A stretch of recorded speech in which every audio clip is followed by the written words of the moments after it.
Hello, my friends. So this is an article I came across. It's called Witchcraft and Black Magic Contribute to Increase in Child Abuse. Witchcraft and black magic are increasingly factors in the abuse of children. Councils have warned, with official data showing child protection cases based on faith or belief are up by a third in the last year in England to almost 2,000. Lancaster, Bradford, and Leeds recorded the highest number of cases in 2018/2019, but social workers across the country logged increasing numbers of incidents on the previous year, including 71 in Nottingham, 35 in Bristol, and 34 in Southwark. It means councils are now dealing with the equivalent of 38 such cases a week, said the local government association, which is calling for more resources to tackle the problem. Cases based on faith or belief include abuse under the guise of witchcraft, treating spirit possession through black magic.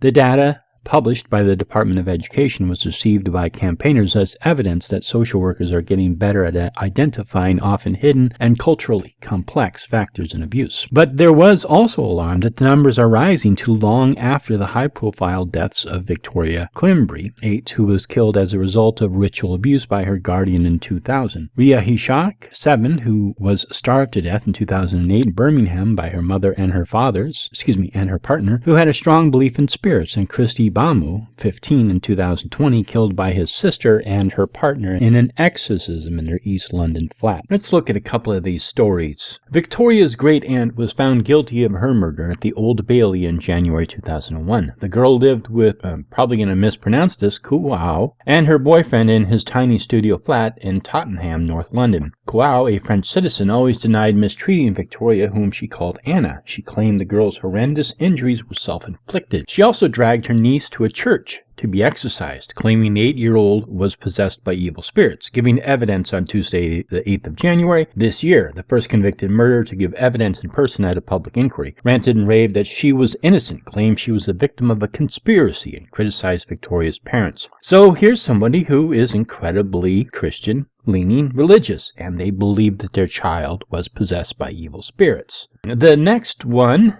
is Khyra's. She said she met Khyra's stepfather, Abu Hamza, once, but she was unaware he was living in the house. Abu Hamza himself had lived in a harsh and punitive environment as a child, Birmingham Crown Court had heard earlier. He said his father beat his 3-year-old sister to death for failing to flush the toilet. He was punished by being deprived of meals and several times was caught stealing food at school. The court ruling told of his strong belief in evil spirits. It described Gordon as feisty and outspoken, but often highly dependent upon the men in her life. At one point, she took up a healthy eating diet. Food was an issue for her, and she seemed unable to understand. And whilst it may well have been appropriate for her to lose weight, it was certainly not appropriate for these growing children to do the same, said the ruling. Here's a situation where somebody is believing that their child is possessed by evil spirits. A Christian-leaning belief. Next, witchcraft trial. Couple found guilty of boy's murder in London. A man and woman who tortured and killed a 15-year-old boy because they believed he was a witch have been found guilty of murder. There's links to these articles below if you wish to look into them. People, they're superstitious and they believe these insane ideas that people can be possessed by evil spirits and demons.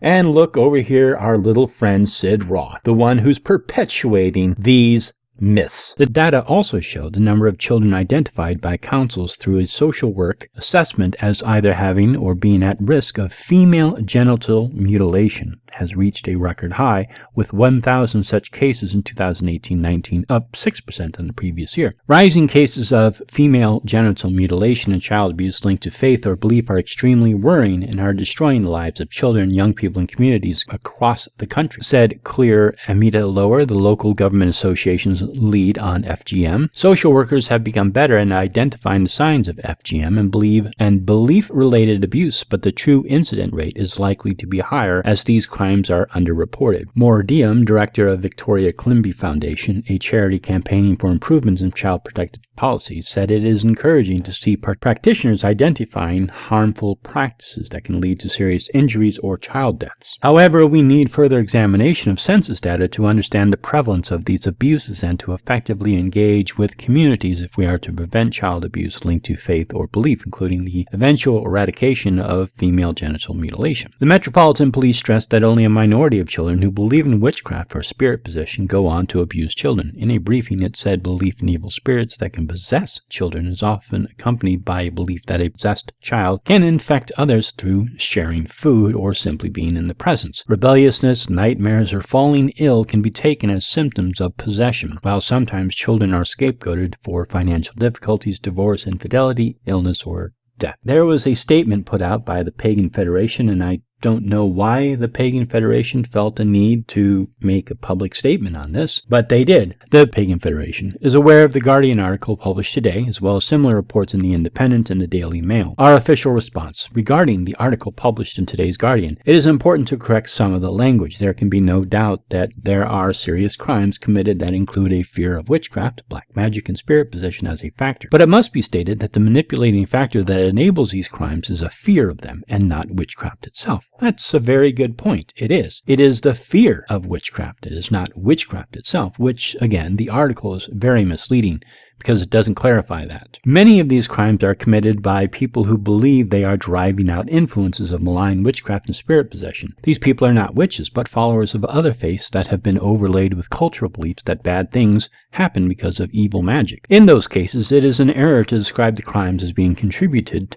to by witchcraft because no witchcraft is involved, just a fear of it. There are less common cases where people might claim to be ready to perform acts of malign witchcraft if their victims don't do what they say. Again, these are not cases where witchcraft is involved, but the fear of witchcraft which is being used to manipulate. When the media reports on either kind of case, it might be a risk of perpetuating a fear of witchcraft, which we are sure is not the intention. Fears of malign witchcraft are used to control others. This does not form any part of modern pagan witchcraft. However, media reports that imply that witchcraft itself is a part of these crimes can have the effect of creating a fear of modern witches. Abusers are anathema to any community, and modern pagans are no different to other communities in their desire to prevent abuse and opportunities for abuse to take place. It would seem the Met Police are conscious of the nuances of these matters. But in the Guardian article, while it is a fear of witchcraft and spirit possession that is implied, the fear element is omitted. The fear element is a driving force, not witchcraft itself. Superstitious ignorance is what needs to be stamped out. If you are perpetuating ignorant superstitions, you're not doing yourself or your community